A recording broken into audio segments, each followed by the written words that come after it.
So you know how sometimes you're talking and you're thinking about things and someone says, but why? Yeah. All the time. Like I say that. But I just say that all the time. All the time. I know. But why? But why? And you think, you know, oh, well, it's because, and then you get to because, and you think, I wonder why.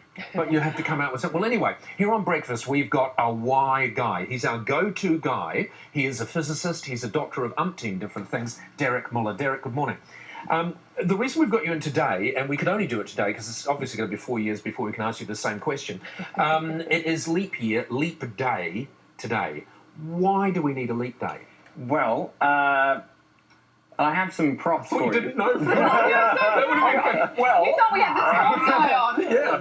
well, I was asking myself why, because I actually wanted to ask you the question. I mean, how long does it take for the Earth to go around the sun? Yeah, exactly. How long? Exactly my point. 365 days, right? That's how long it takes for the Earth to go around the sun. But did you know that 30% of Australians, when asked that question, say it takes a day? What? Yeah. I don't know if they misunderstood the question. Did you ask Kiwis? The Kiwis as well?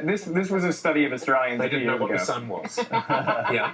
Okay, so obviously everyone knows that our calendar year is 365 days. Yeah. And, you know, if the Earth perfectly orbited the sun in 365 days, that'd be great, because that would be about 8,760 hours worth of time for the Earth to go around the sun. Yep. Just for the sake of, I'm sorry to interrupt, because it's vitally important information, but for the sake of the more stupid viewer, the basketball represents what? And my basketball here, you can have it if you want, that represents the Earth. And the tennis ball... It would be representing... I'm thinking the what? sun. The sun. Okay. You just said that because of the colour. I think to scale, yeah, we couldn't get the sun in the studio, but that is the moon in this case. Okay. Yeah. So moving along, tell us how it all works. Well, actually, the moon doesn't have anything to do with the leap year, so we're getting a bit off track. Don't touch me. Don't touch me. See, now you've got the Earth going around the moon, and this makes me ask, why? Oh, is that the moon now? Yeah.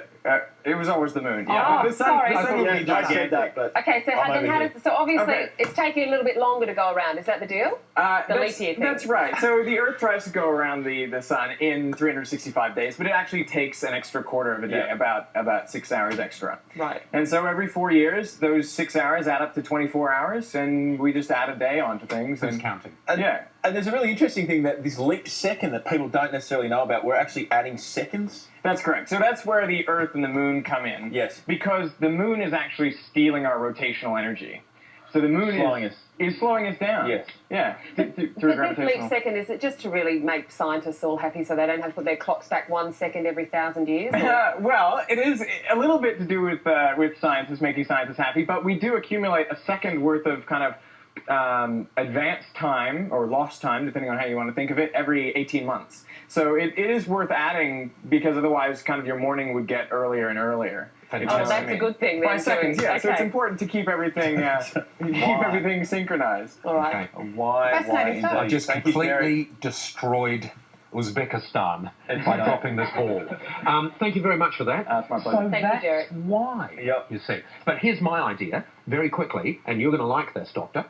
My idea is we just very, very slightly extend the length of a second. And what do we call it? Because that would be No, we different from a don't second. even tell anyone. We call it the No, second. it's a great idea, but scientists have decided on a definition of what a second is, and they've resolved. Everyone agrees. Okay. You Yeah. can't All right, remember fair a enough. second now. Fair enough. Fair enough. We'll call it a Henry. We're going to get some Science. great Henry. minds. Paul, we'll have plenty more ideas. You got more when we come back? I'm up for a bit of handball. I feel like the second is interesting. But we just have to call it something else.